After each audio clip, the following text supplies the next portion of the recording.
The night my East Asian wife laughed at another man's insult about me was the night I realized she wasn't mine anymore. I'm Ethan Harper, 38 years old, and until recently I thought I understood the shape of my life. My marriage to Clara wasn't perfect or glamorous, but it was steady. We had a rhythm, quiet dinners, weekend getaways, work, sleep, repeat. It was simple, warm, and real. That's why nothing prepared me for the night an office party cracked something open inside me. Clara had been excited for weeks. "You have to come?" she insisted, her eyes shining. "Everyone wants to meet you." I wasn't a fan of corporate gatherings, but the excitement in her voice made it impossible to say no. The ballroom was softly lit with warm lights and floral centerpieces. Music drifted gently through the air. It was the kind of place where people pretended not to be stressed while measuring each other as promotions and pay raises. Clara looked stunning navy dress, loose curls, effortless confidence. Seeing her walk in beside me filled me with pride. She belonged in that room, and I was proud to be the man holding her hand. But within minutes, something strange simmered beneath the surface. Everyone greeted Clara with glowing smiles, compliments, hugs, and then they'd look at me, a quick nod, a weak smile, their eyes sliding away. I wasn't offended. I wasn't there to impress them.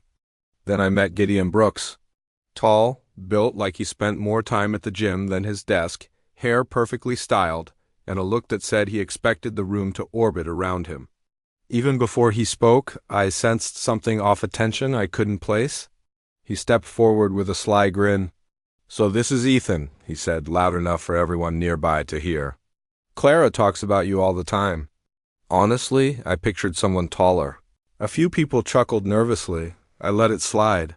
It was just a stupid joke, but Clara, she laughed the loudest. Her laughter hit me harder than the comment itself.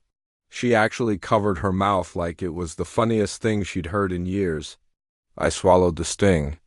I told myself it was just office humor, not to take it personally. We took our seats at a round table. Unfortunately, Gideon was right next to Clara, which meant he was basically next to me. He talked more to her than the rest of the table combined. Their heads leaned in close. "So, Ethan," Gideon asked with false innocence, "Clara tells us you work from home?" His tone made working from home sound like something you should be ashamed of. "I run a freelance design studio," I said calmly. "Oh," he said slowly, drawing out the word. "Freelance. That's adorable." Laughter erupted around the table. Not all of it was cruel, but all of it was unnecessary. "And Clara?" Her laugh cut the deepest. Her hand brushed Gideon's arm as she giggled, like he'd said the cleverest thing in the world. The humiliation landed like a punch to the gut. Not because of his insult, but because she thought it was funny. For the first time, something inside me asked a question I wasn't ready to confront. When did my wife stop standing with me and start standing with everyone else? I tried to push the feeling away. Tried to be present. Tried to enjoy the night for her sake. But each time I looked at her, she was smiling at someone else, especially him. Even when she won an award and I clapped proudly, my chest swelling with pride for her, Gideon shot me a mocking grin from across the table. When she returned to her seat, she leaned toward him first, whispering something that made them both chuckle conspiratorially. It wasn't jealousy. It was disappointment, heavy and suffocating. On the ride home, Clara chattered excitedly about her award, about the praise from her boss, about everything except what truly mattered. Finally, sensing my silence, she asked, "Ethan, are you okay?" "I'm fine," I said. It was a lie, and my voice gave me away. "Oh, come on," she sighed, a note of irritation creeping in. "Office people joke. Don't be so sensitive." Lighten up, lighten up. A phrase soaked in dismissal. "It wasn't the jokes," I said quietly, the words feeling heavy in the silent car. "It was you laughing at them." "Oh my God, Ethan," she snapped, her voice sharp. "Don't be so dramatic." I didn't argue. I didn't defend myself. I just went silent because my silence was clearer than anything I could say. In the dark living room later, replaying the night, something cold settled in my chest.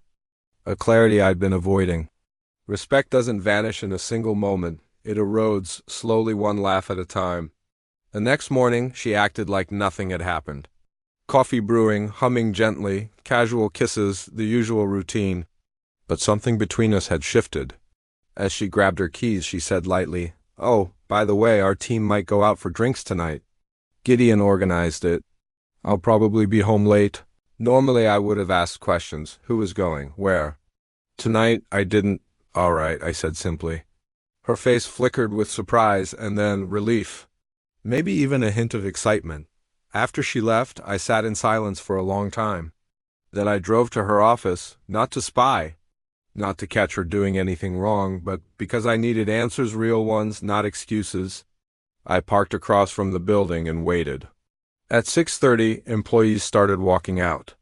Groups, pairs, laughter floating in the cool evening air. And then I saw her, walking beside Gideon, close, laughing that bright, effortless laugh she hadn't given me in months. She touched his arm lightly as he leaned in to say something. Her face glowed with admiration, amusement, comfort. It wasn't cheating. It wasn't romantic, but it was worse than I expected, because she looked like she belonged beside him. Pain doesn't always roar. Sometimes it just whispers, "Look, really look." I didn't confront them. I didn't follow her. I simply drove home, feeling a heavy calm settle into me, the type that comes right before a decision. When Clara finally came home, smelling faintly of a cologne that wasn't mine, she dropped her bag on the counter. Then she noticed the packed luggage by the door. Her breath caught. "Ethan, what's going on?" "I need space," I said, my voice steady. "Space? Over a joke?" "This is ridiculous." "No," I answered softly. "This is about respect. And the fact that you lost it somewhere along the way." Her expression cracked. "What are you talking about?" "You laughed at me," I said. "Not with me. At me, you didn't defend me. You let him tear me down and you helped him." Her eyes widened. For the first time, she didn't have a defense. "You sided with him," I continued. "And tonight, you looked happier with him than you've looked with me in a long time." She swallowed hard. "That's not true. Maybe not intentionally," I said. "But intention doesn't erase impact." She stepped closer, tears finally pooling in her eyes. "Please don't go. You're overreacting." I shook my head gently. "No, for the first time, I'm reacting truthfully." I picked up my bag.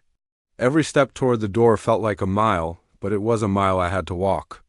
Because sometimes the only way to find your own worth is to walk away from someone who's forgotten it.